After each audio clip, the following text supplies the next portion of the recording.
Here's a research finding that I've always found surprising, which is that there's zero correlation between how much companies invest in R&D and the returns they get from those investments in R&D. This relationship between the amount of money companies invest in R&D as a percentage of maybe profits or revenue, and whether or not they get sales growth or increase in company valuation from that, research shows that there's no relationship between these two variables whatsoever. And every time I present this finding to leaders, they find it surprising. When I first read it, I found it surprising. But before we start panicking, let's think a little bit about what it means to actually have a zero correlation between any two variables. Well, first of all, a zero correlation is not the same thing as a negative correlation, right? With a negative correlation, the more you invest, the less you get. And that's not what we're talking about when we're talking about having a zero correlation. It's also not a positive correlation, right? Where the more you invest, the more you get. It is just a zero correlation. And what a zero correlation means is for the same level of investment, some companies get positive returns and some companies get negative returns. And so the real question when you see a zero correlation is, what is the difference between companies that get positive results from their investments in R&D and those companies that don't get good results from their investments in R&D?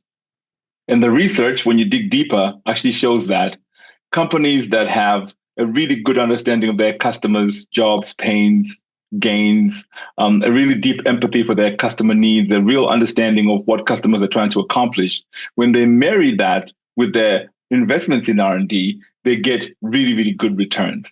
So what this really shows is that having a great technology is not the same thing as having a value proposition.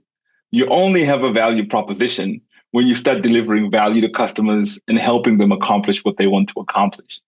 And so it's important that we think beyond technology and really start thinking about value propositions and how we deliver value to customers.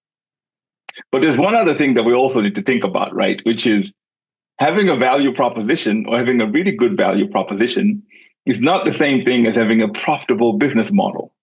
To have a profitable business model, you have to start thinking about how your company or your organization gets value back from those customers. And this is mostly around how do you create value? What does it cost you to create that value? What does it cost you to deliver that value to customers? And then what are customers willing to pay for that value? And does that happen in a profitable way? Even more interesting, or at least the last thing that's also just as interesting, is having a profitable business model is not the same thing as having a scalable one. So you can have a profitable business model that's not scalable because scalability is about competitors and how competitors react, right? It's also about the size of the market.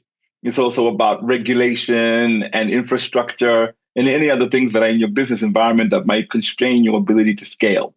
So you can see how it can be possible that you can have really good investments in R&D, but not be able to get returns from those investments in R&D because you have to navigate through value proposition, business model, and scalability before you actually say you've been ultimately successful. So beyond technology, we have to be thinking about value propositions and business models, and combining all of these elements is what makes a successful innovation.